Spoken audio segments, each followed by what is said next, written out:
Hey guys, Rock here. Today I got a 1998 Yamaha Big Bear 350 4x4. This thing is actually in real nice shape for the year. It's been a one-owner machine. I'm just gonna do an overview here, and then we'll take it for a test drive. You guys can see how it goes. Pretty much everything's original except for a couple of add-ons here and there. Different tires, but they're the same size, 25-inch, 12-inch rims. Walk around here. Oh yeah, that's right, it does have a aftermarket muffler, slip-on muffler on this thing. Yeah, so full-time four-wheel drive. No speedometer or odometer, anything like that. But yeah, we'll try it out. Hop on it and try it out. All right, so hop on here. Pretty simple. You got a key switch here, electric starter button here, or you got a backup recoil. When it's cold, the choke is down on the carburetor. You got to pull it to the side, but it's all warmed up and this thing will fire right up.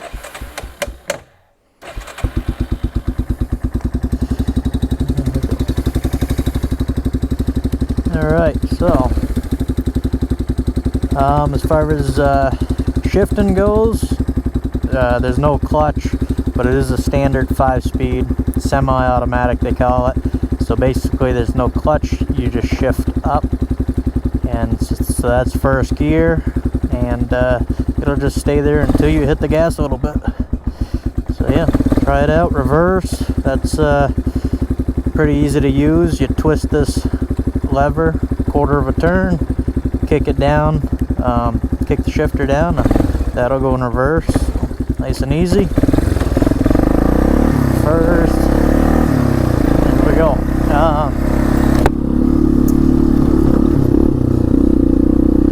So 98, this thing is it's over 20 years old. This is probably gonna compete with the Honda Rancher, even though 98, I don't think they had the Rancher yet. They had either the Honda 4Trax 300 or the Foreman 400 and 450, and this lands right in between. So 350 air-cooled engine. It's got a little oil cooler up front that takes care of that. Full-time four-wheel drive, so you don't have to pull it in and out. It's just locked in all the time. And really, being a Yamaha, it's pretty light on the front end, so it doesn't it really doesn't have heavy steering at all. So we'll go through the trail here, try it out, and then we'll do a little top speed test on the road when we do this little loop here. So this is a nice machine. You can work with it, do a little trail riding with it. Suspension, I mean, it doesn't have a ton of suspension compared to the newer ATVs nowadays, but when you're comparing it to you know, say the Honda Foreman, it's a little plusher ride than that. So we'll try this. We do have an open front differential, so you gotta keep that in mind.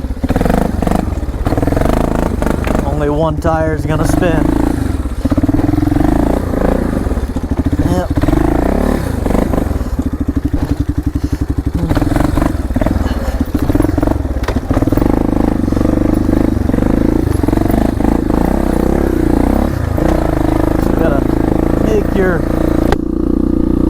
Do a little maneuvering and we can get around it. That's where that front differential lock on some of the other machines comes in handy for sure.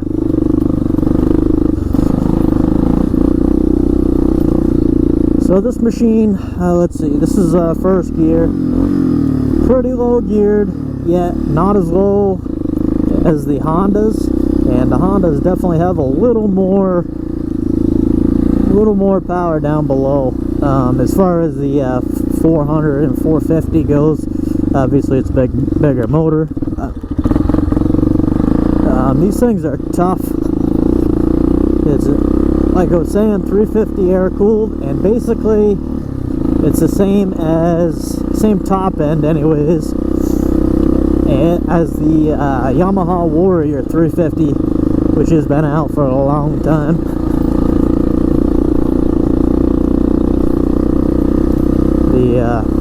Now that one's fully standard with the hand clutch, so a little bit different transmission.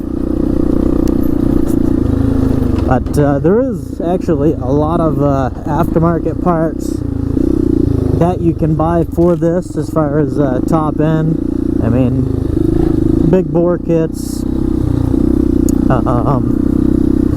You can buy, you know, camshafts. All that stuff will fit from the Warrior on these Big Bears, so you can modify them a little bit, which is nice.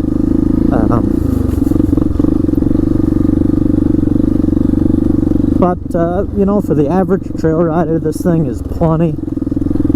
Or if you're gonna work it, you know.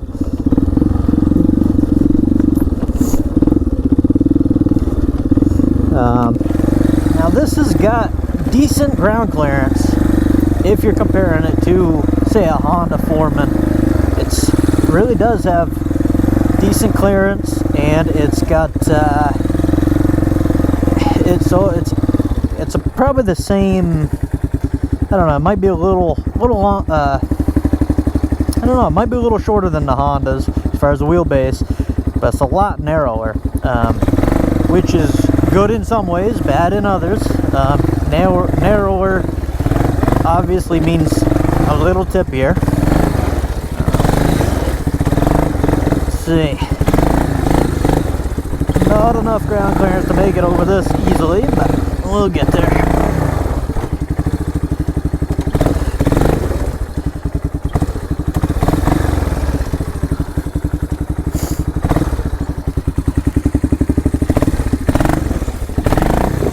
Might need a little help from me.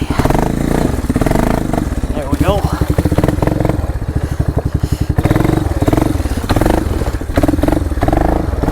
Nice light machine, so you can actually pick it up, move it around if you have to.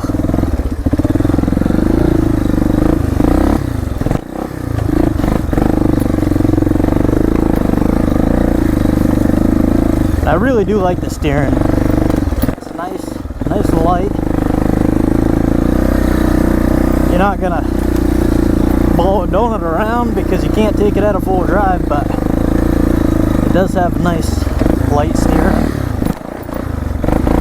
And the front end, you can pick it up if you want. I'm gonna guess top speed on this. You know, all these older machines usually they wind right out. They're not made for speed. They gear them more towards the power. So usually they wind out and you're right on the rev limiter well before the actual engine gives up. So I'm gonna guess this thing's probably gonna be screaming around 40 to 45 miles an hour, but we'll see.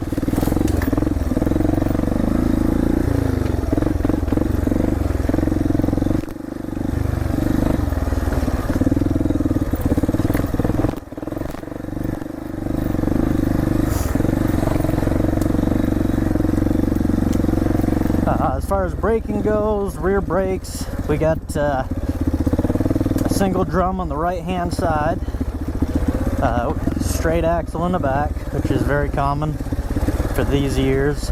This also has drums up front on each wheel, which is common for this year machine.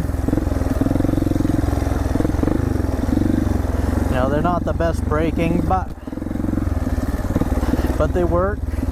As long as you keep the mud out of the dust covers there, they tend to hold up pretty well and keep them properly adjusted. As far as yeah, I mean, it holds back pretty good. Of course, we got a 5-speed, so you really, on some of these hills, you don't need the brakes. You just downshift to keep it slowed down. We'll get on a little bit of higher speed pace here and see how she goes. So yeah, first, well, it looks like it's sprinkling out a little bit. That's 5th gear right there. I can tell we're not flying, so the top speed is not going to be super great, but for 350, probably not bad. Like I was saying, probably in the 40s, I'm guessing. But if you're cruising along, I mean, this is a good speed. You're not over revving.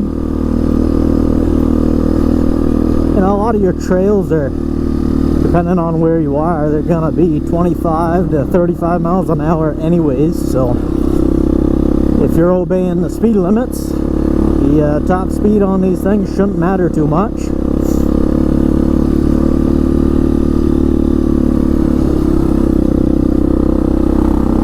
And you can lug 5th gear pretty good. A little downshift here because it's getting a little too luggy, but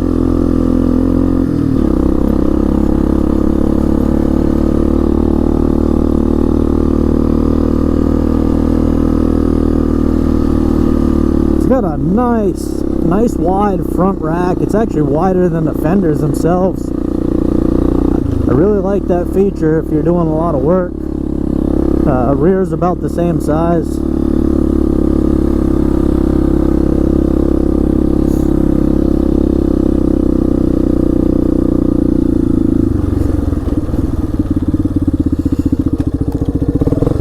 Alright. Now that we're out in the road here, we'll see what we can get. I'll come to a complete stop. It's in neutral, so here's 1st gear. Very short shifts on these things. 1st through basically 4th, really close together.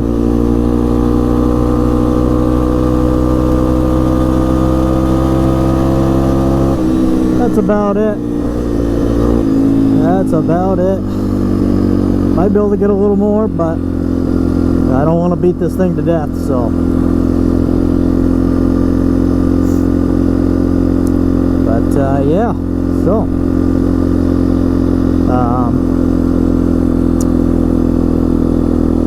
yeah, we'll give her another good little whack. 5th gear here.